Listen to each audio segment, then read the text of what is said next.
지난 2014년 브라질 월드컵의 대참사 이후 홍명보 감독이 곤혹을 치렀었는데요. 홍명보 감독의 땅 구입 논란이 확산되며 파장을 일으켰었습니다. 한 매체는 홍명보 감독은 월드컵을 앞두고 수도권으로 수차례 땅을 보러 다닌 사실이 확인됐다고 보도했었습니다. 홍명보 감독이 땅을 사들인 곳은 한국판 비버리 힐스라고 불리는 신흥 부촌인 분당구 은중동에 위치한 땅이며 78.35평을 11억에 구입한 것으로 알려졌었는데요. 은중동은 한국판 비버리 힐스라 불리는 신흥 부촌으로 특히 서울 강남권과 곧바로 연결되는 경부고속도로를 탈 수 있어 기업인들의 새로운 둥지로 떠올랐던 곳입니다. 이 지역에는 현재 배우 신하균, 권상우, 김보성, 방송인 김영철 등이 거주하고 있으며 한 부동산 관계자는 이미숙, 신혜라, 최민수 등도 집을 알아보러 왔었다고 밝혔었습니다. 은중동 인근 복수의 부동산 중개업소 등에 따르면 홍명보 감독은 이곳의 토지를 사기 위해 4월 초부터 가족들과 함께 수차례 현장을 찾았었다고 알려졌었습니다.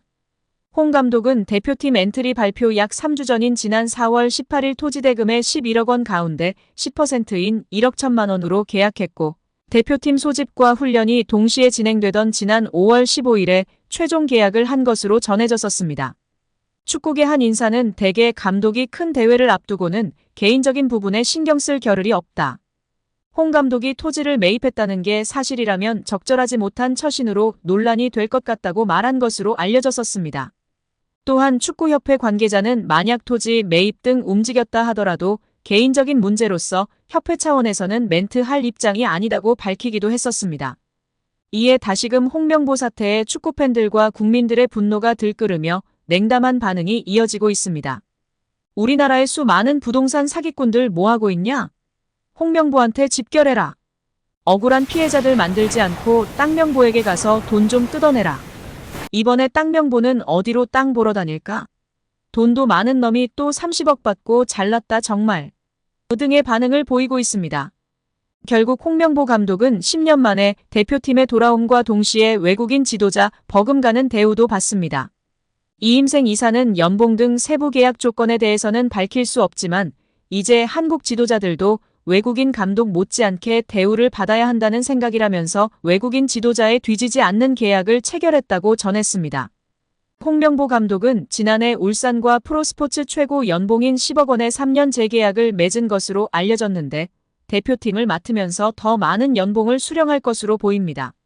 직전 클린스만 감독의 연봉은 약 30억 원, 벤투 감독은 약 19억 5천만 원의 연봉을 받았기 때문에 최소 20억 원이고 최대는 30억 원 수준으로 예상받고 있습니다. 따라서 홍명보의 연봉은 최소 20억에서 최대 30억 원 수준이라는 것인데요. 월드컵 이후 아시안컵까지 계약을 장기간 맺었습니다.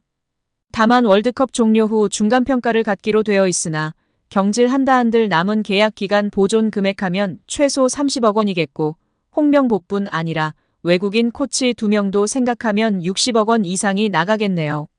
정말 최악인 것 같습니다. 경질 없이 가도 홍명보 30억 원의 외국인 코치들까지 하면 연 60억 원 이상씩 나가는데 대체 왜 캐나다를 이끌고 코파 4강까지 간 제시마치를 안 잡았고 바로 프리미어리그 승격을 코앞에서 놓친 바그너 그리스로 유로를 아쉽게 못 나간 포엣을 버리고 홍명보인지 당최 이해가 가질 않습니다. 정말 최악입니다. 축협. 반드시 책임을 져야 할 것입니다. 지금 당장 말입니다. 정몽규 취임 후 보조금은 11년간 3배 늘었습니다. 정부 보조금은 연간 최소 110억 원 수준이며 스포츠 토토 등 복표 수익 연간 200억 원이 지원되고 있습니다. 주요국 정부 보조금 없거나 의존도 낮으며 피파 랭킹 20위권 국가들은 70% 이상이 협회장은 전문 경영인이 하고 있고 이외 축구인 등이 하고 있습니다. 우리나라처럼 재벌 총수가 회장인 곳은 단 한 곳도 없습니다. 대한축구협회에 연간 약 300억 원의 국가재정이 투입되면서 수익에서 정부 의존도가 약 30%에 달하는 것으로 나타나며 충격에 빠졌습니다. 사실상 정부 재원이 아니면 운영이 어려운 셈입니다. 미국과 일본 등 주요국은 국가보조금 의존도가 낮은 가운데 축협의 재정 자립을 촉구하는 목소리가 나오고 있습니다.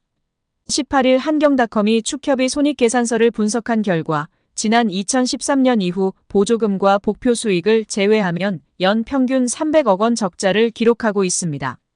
축협의 손익계산서는 정부 재정 비중이 상당한 보조금과 스포츠 토토 등으로 알려진 복표 수익을 포함해 계산하면 재정 상황이 좋아지는 것처럼 보입니다.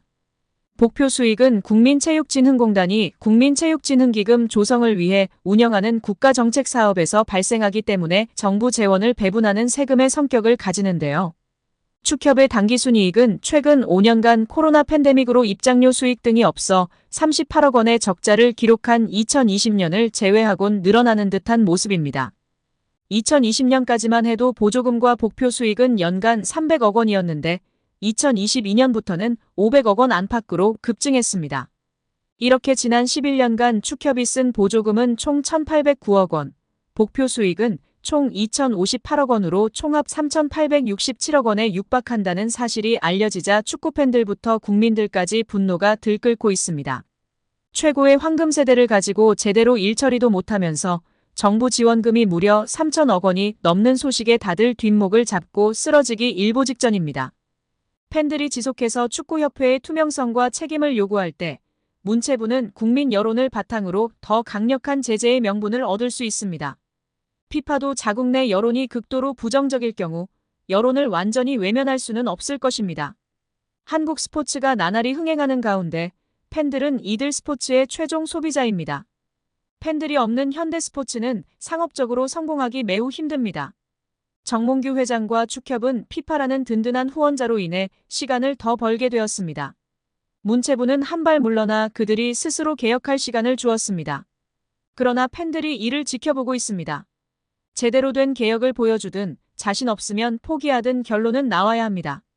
그렇다고 문체부의 감사가 맹탕은 아니었습니다. 축구협회의 아픈 곳을 제대로 찌른 부분이 있었으니 천안축구종합센터의 정부 보조금 유용 문제였습니다.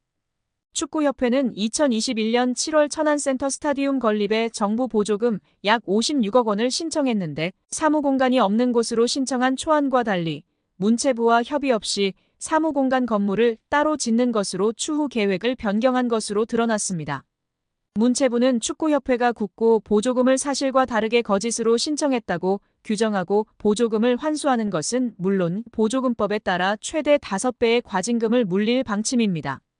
이렇게 되면 축구협회는 최대 300억 원에 이르는 돈을 부담해야 하는 처지가 되는데 천안축구센터 건립을 위해 하나은행과 615억 원 한도의 대출 계약을 약정하는 등 이미 막대한 채무를 지고 있는 축구협회의 재정 상황에서 결코 가볍게 볼 일이 아닙니다.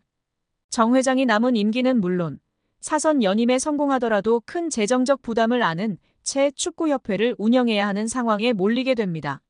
문체부 고위 관계자는 아직 굳고 보조금 관련 어느 정도 과징금이 책정되는지 정확히 결정된 것은 없다. 원금 56억 원 전체를 환수할지 여부부터 심의해야 하는 상황이다라며 과징금의 정확한 규모에 대해서는 여지를 남겼다. 다만 정몽규 회장이 정부의 징계 조치에도 불구하고 사선 도전을 강행한다면 이른바 괘씸죄를 적용해 액수는 커질 수 있다는 전망도 나오고 있습니다.